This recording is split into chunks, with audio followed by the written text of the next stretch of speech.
In this video, we're going to talk about a data structure that is commonly used to search values. It is called a binary search tree, or BSTs. And a binary search tree is one of the most common applications of binary trees in general. Other data structures that are commonly used to search values are hash tables, which will be the subject of a separate video, and binary search trees, which we're going to be talking about today.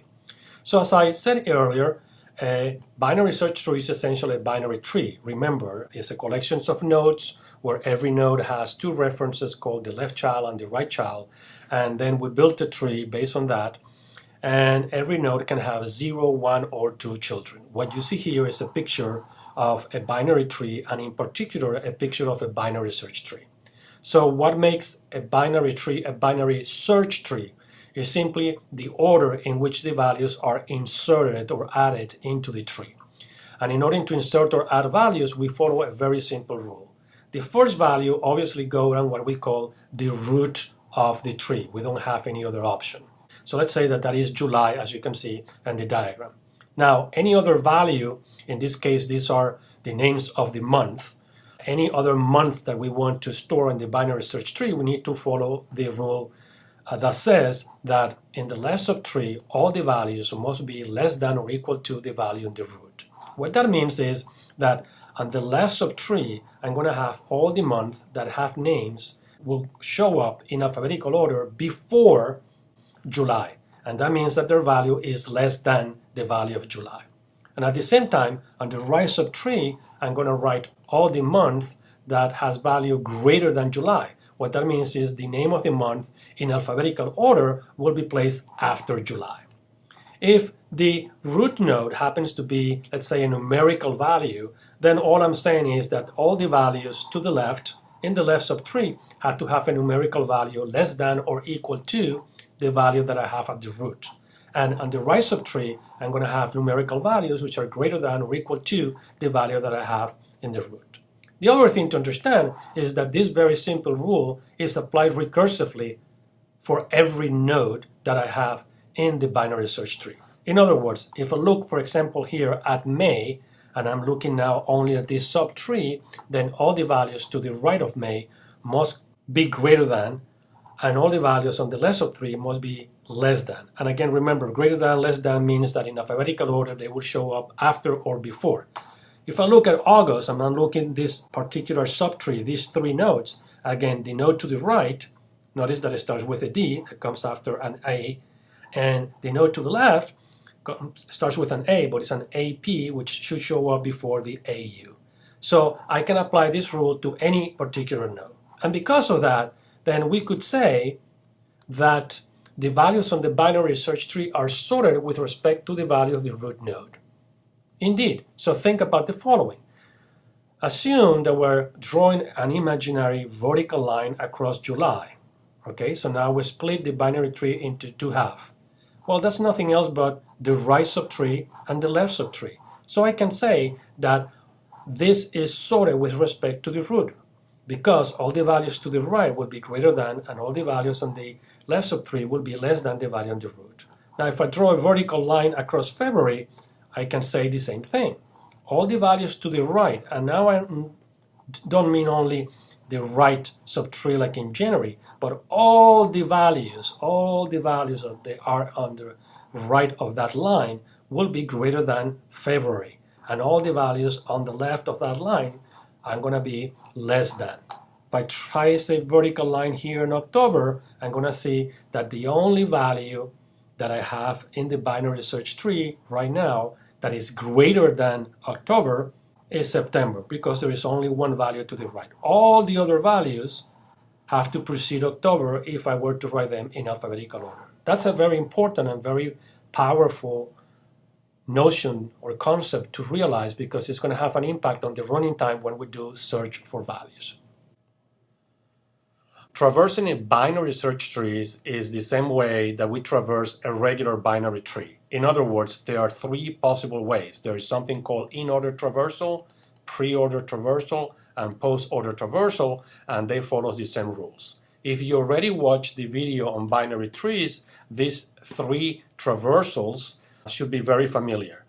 If not, this will be a good time to stop this video and then go to the binary trees and see how this in-order, pre-order, and post-order traversal works on a regular binary tree. In the case of binary search trees, we need to keep in mind that because we're talking about a BST, the values have been inserted in a particular order. So for example, if you take a look at this binary search tree of letters, you're going to see that the right subtree contains letters that comes after F in the English alphabet, and the left subtree contains letters that will show up before F in the English alphabet. So we can say that the letters are ordered with respect to F. Everything to the right of F comes after in the English alphabet. Everything to the left of F comes before in the English alphabet. The in-order traversal follows the simple rules of left node right, which means the first thing that we do is to process the left subtree. So we're going to process all these 5 letters. After doing that, then we process the node, which happens to be F, and the last thing that we're going to do is to process the right subtree, which is the letters or contains the letters G, I, and H. So we're going to use the same trick to traverse the tree as we did with the binary trees. It has 2 parts. One part is to draw this curve that you see here with the dashes. And again, it's a curve that, as you can see, follows the binary search trees around. It's a counterclockwise curve, and it starts at the root and ends up at the root. The second part of the trick is to put these dots of markers. I'm going to be drawing these markers at the bottom of every node, in between the left and the right subtree, or just under the node if they don't have those 2 subtrees.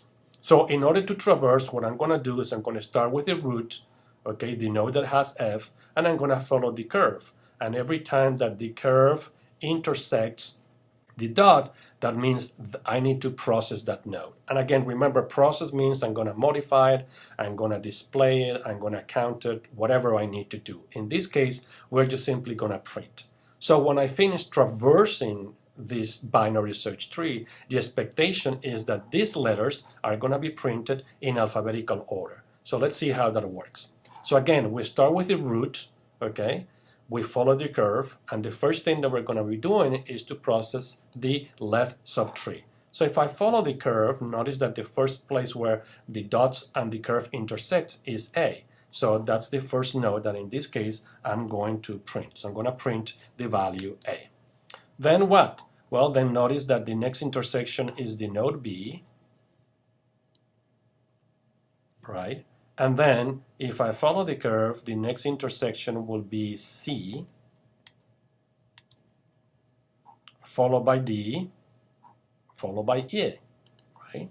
So far, I'm traversing the tree in order. Notice that the letters are in alphabetical order, A, B, C, D, E. More important, realize what happened, right? We started at the root, we didn't print F, then we went down, we went to the node that has B, we didn't print B, and then we went to the node that has A, and in a sense, we tried to go to the left subtree, but there is no left subtree. Then we went back to the node that we started with, which is A, and the rule says, well, process the node. In this case, print the node, so we printed A. And then we go to the right subtree of A, but there isn't any. So we're done with this little subtree. And now we realize recursively that what we did was to start in a subtree that has B as a root. We went to the left and we printed A. So we processed the left subtree of B. Once we're finished with that, we went back to the root of that subtree, which is B. So we printed B. And then we moved to the right to process the right subtree. And because this is a new subtree, we need to apply all the rules recursively, which means you start at the root, don't process, don't print that value, go to the left subtree, which is C, go to the left subtree, there is any. There is no left subtree starting with C. Then we go back to the node, which is C, and then we attempt to go to the right, but there is no right, so we're done with this left subtree. What do we do next? According to the rule, we process the root we came from, which happens to be D. And after that, we go to the right to process the right subtree recursively. So the code basically will come here and says, can I go to the left? Well, no. Then we process the node itself, which is E. Can I go to the right? No.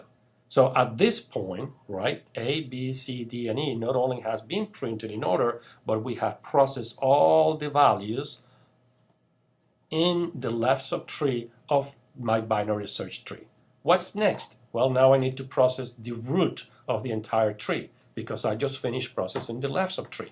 That means I'm going to print F. So the next value here is F. And then I follow the curve and I'm going to print G, followed by H, followed by I.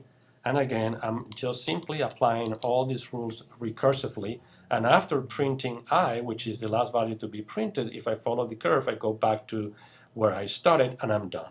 And obviously, these letters has been printed in alphabetical order. So the lesson to be learned here is when you have a binary search tree and you do an in-order traversal, the values of the nodes will be printed in order.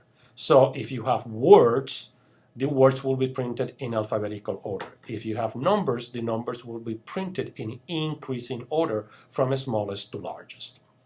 Now let's do another type of traversal, a post-order traversal. The post-order traversal, again, we're going to use the same trick. We're going to draw the curve going counterclockwise, and we're going to put the dots. But now the dots are to the right, okay, to the right of every node instead of being in between. And the rules for post-order traversals are going to be process the subtrees first. So we start with the left, we follow with the right, and once we're done with the two subtrees, the last thing that we do is to process the node. So let's see what we would print if we traverse this binary search tree in post-order. So we start with the curve, right? And then the first intersection is going to be the node that has value A, okay? Followed by what? So if we follow the curve, the next intersection is the node that has value C, followed by the E, okay, then the D, and finally the B. And let's stop there. So we have D, and then we have B. So what has happened? Well, let's see again the rule. It says go to the left subtree, then go to the right subtree, and the last thing is go to the node of that particular binary search tree, okay? So what I'm going to do is I'm going to start here. This is my very root, the one that has value F. And the first thing that I need to do is to print somehow all the values that I have on the left subtree. And that's what I have done, A, C, E, D, and B. What's going to happen next if I were to continue printing? Then I'm going to print all these three nodes, the G, the I, and the H in some order. We'll do that in a couple of seconds. And once I'm done with the left and the right subtree, the last node that I'm going to print is F. Now let's revisit how we printed the values in the left subtree. Again, we went from the node which is F to the left, so we arrived to the node that has B. And once we arrive there, we apply the rules recursively, left, right, node. So we go to its left, we arrive to the node that has A. And again, apply the rules recursively, left, well, there is no left, right, there is no right. And then the last thing that we do for this little subtree is to print the value of its root, and that's A, okay? Now, where do we come from? We come from B, so B is now the current root. Okay, so we went to the left subtree, now we need to go to the right subtree. So after printing A, we don't print B, we need to process all the values on the right. So we arrive to D, apply the rule recursively, we gotta go to the left, we arrive to C, apply the rule recursively. Oh, there is no left subtree, okay? Go to the right, there is no right subtree. So we did the left subtree, we did the right subtree, and now we need to do the node. The node where we are at is C. So the second node that we print is C. Then we go to the node that we come from, but we don't print it yet because we need to do the right subtree. And again, once we go here, we realize that there is no left, there is no right, and therefore we process the node. So we print E. And at that point, after printing C and E, we have processed the left and the right subtree of D, so it's time to print D. And once we print D, we should realize that we're done with the left subtree of B and the right subtree of B. So we're done with these four values, and we need to print the root of that tree. of sub-tree, which in this case is B. And finally, we realize that when we print these 5 values, we are done with all the values in the left subtree of F. So what do we do now? Oh, we need to process the right subtree of F and apply the rules recursively. So if we follow the curve, right, the next value to be printed will be H, followed by I, followed by G, and the last value that we're going to be printing, right, according to this curve is F. And now we're done printing all the values. So notice that first we printed all the values that were on the left subtree. Then the next thing is we printed the values that were on the right subtree. And the last thing that we do is to print the very root of the entire binary search tree. And that's a rule. When you have a binary search tree and you do a post-order traversal, the last value printed or processed will be the value of the root of the entire binary search tree. Finally, let's do a pre-order traversal. And a pre-order traversal means that we're going to do or process the node first, followed by the left subtree, and the last thing that we do is the right subtree. So again, we draw a curve counterclockwise, and now notice that the dots are to the left, okay, of every node. So we follow the curve and look for intersections with the dots. In this case, the first node that we found an intersection is F, which is the root, and then we follow that by B, and then we follow that by A, and we follow that by D, C, and then E. And let me stop there. So what has happened? Well, first, according to the rule, we process the node that we start with. Well, that's the root of the entire tree, F. So we print F.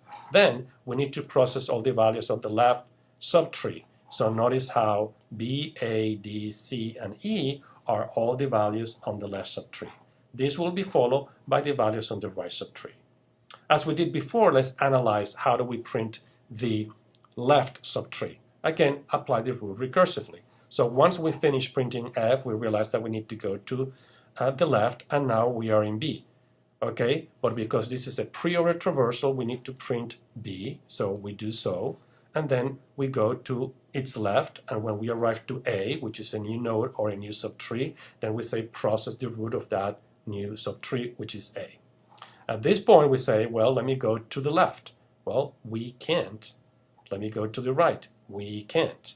So we are done processing this subtree because we processed the root of the subtree and then the left and the right subtree. So now we go to where we come from recursively, which is the node that has value B, right? So now we realize, oh, I print the node that has value B, I process its left subtree, time to process the right subtree. So now we do this recursively, which means once we arrive to D, we're going to say go to the left, and we arrive to the C, and then we say, okay, print the node, which has C, goes to its left, there is nothing, go to the right, there is nothing, go back to where we come from. At this point, we have done the node that has D, we have done the subtree on the left, we need to do the subtree on the right, which means, okay, print E. So that's how we generate D, C, and E. Node is D, left subtree is C, right subtree is E. And again, at this point, B, A, D, C, and E has been printed, which means we are done with the left subtree. So what is left? We need to traverse the right subtree applying the rules. Okay, so let's follow the curve. We go to G, right? So that's the first node on the right subtree. So we print the node G. And then we try to go to its left, but there is no left. So what do? We go to its right, and then we arrive to a new node. Apply the rule recursively. Oh, print the node, intersection of the curve with the dot. So we print the I. And what do? We go to the left, all right, of that node, and we found a new node. And again, because we found a new node, we need to print it because that's the pre-order traversal. And again, that's consistent with following the curve and intersection with the dot. And once we're here, we go now to the left, there is no subtree. To the right, there is no subtree. We are done with this subtree. Where do we come from? From I. At this point, we're done with the node I because it was already printed. We went to the left, which is H, already printed, and now we try to go to the right, but we can. So at that point, we're done with this subtree. Where do we come from? From G, okay? And we realized that we printed the node, we printed the left subtree of G, and we printed the right subtree of G. So we're done with all these. So where do we go from? We go from to where we come from, which is the very root of the entire tree, which is F. But we realized that all we were doing was processing the right subtree. So once we print H, we're done. So notice that a pre-order traversal doesn't show any particular order. One thing to realize is that the first value is the value of the root of the entire tree. So to summarize, the traversals of a binary search tree, in order does what we expect. It will print all the values on the binary search tree in order, like we do here. A post order doesn't make too much sense in this case, but we need to understand that the last value printed will be the value of the root. And in pre-order is the opposite. The first value printed will be the value of the root. Okay? So what about the code? So I don't want to show you the code for the 3 traversal because it's very similar. But if I were to have a method called pre-order traversal, all I need, as usual, is the reference to the root for the entire binary search tree. And then I apply this code, which uses a lot of recursion. So what is the first thing that I'm going to do? Well, I'm going to print. Okay, so I'm going to retrieve the data at the root node, and I'm going to simply print it. And then what do? I'm going to call the same method recursively, but I'm going to go to the left subtree, and once I'm done that, I'm going to call the same method recursively going to the right. So essentially, I'm printing a node, then going to its left, and the last thing going to its right. So pre-order follows the rule: node, left, right. And if you're wondering how would you change this method to convert it into a post-order traversal, well, it's simply by changing the order of 3 lines. So let's review post-order. Post-order is do this left subtree, do the right subtree. The last thing that we do is the node. So in this piece of code, I need to traverse the left subtree first, followed by the right subtree, and the last thing that I do is to print the value of the root. So all I have to do is to take this line of code with the system print and move it after the recursive calls. So the first line of call will be the call to, let's call it post order, get left, post order, go right, and again this line is now the third one.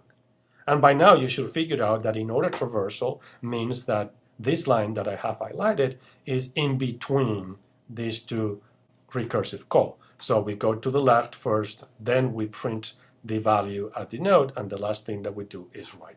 So very clever, right? That the code is very similar, and all I have to do to get these 3 different traversals is to change the order of these 3 statements.